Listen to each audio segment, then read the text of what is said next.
Hey, so maybe you saw the Andrew Tate BBC interview and it's a week later and you're wondering what to make of that and what to think of that and really what was the end goal, that the information they wanted to give us. Now, I have said before, or I will have to say it again, that I feel like when a guy like that, a black man, goes and gets strong and starts delivering a masculine and a non-feminist idea and message, you are on the hit list. And when you see the promotion of prostitution in our society with things like OnlyFans, and then you see a guy who runs a cam business, and to think there isn't going to be any effery in there, then you really have to think, how naive could you really be? Now, the question I have when I watch the whole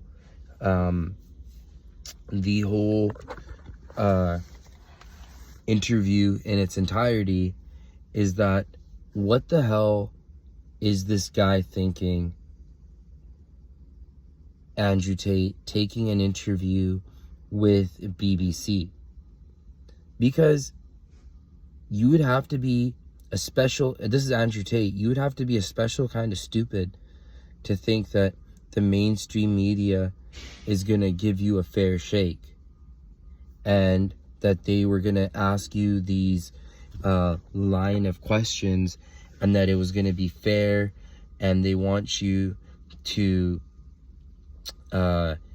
they want to ask you the proper questions of, like, how were you treated in jail, and how does it feel to be incriminated without any information?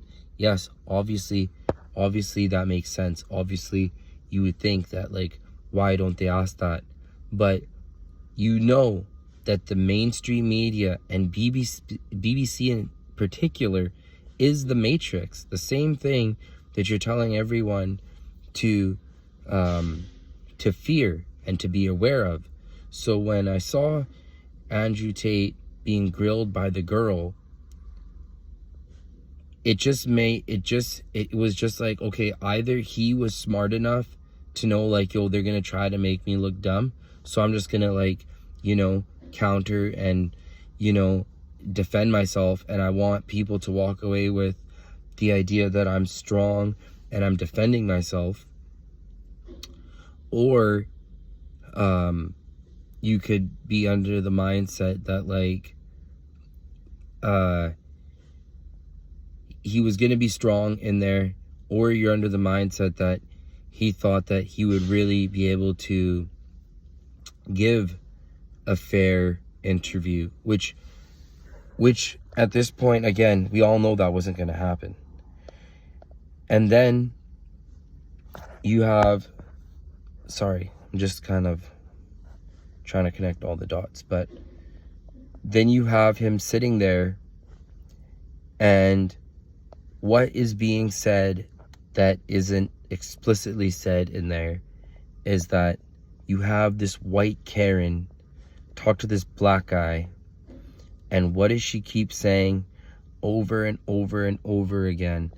That, oh, you think that if a woman is your girlfriend and you're walking through a dark alley at night, that you shouldn't be in control of her or protect her or be like a bodyguard in a situation like that? See, the reason why the besides the intention of BBC to make Andrew Tate look like a total POS piece of shit, was to say to average people that BBC wanted this to be imparted on you, that family, traditional values, and masculinity are a way of the wayside. It's garbage. And that women deserve more rights and freedoms, and that a man has no sense of protection to provide over her, and that they're like co-equals to destroy the family unit, to help make people be more institutionalized. Because if they really wanted Andrew Tate to be gone, they would promote his rhetoric and stuff like that, but they're never going to, because these people only want to destroy tradition and give more power to the government. And then you have this guy talking about how to make stronger men, which can build more families with traditional paradigms to foster family. But because he converted, because he's black, because he's got money, everything about him is just disgusting, and they just want people to know that he should be thrown under the prison and should never see the light of day. This has nothing to do with BLM and all that fake crap that they care about minorities. That's just garbage. So,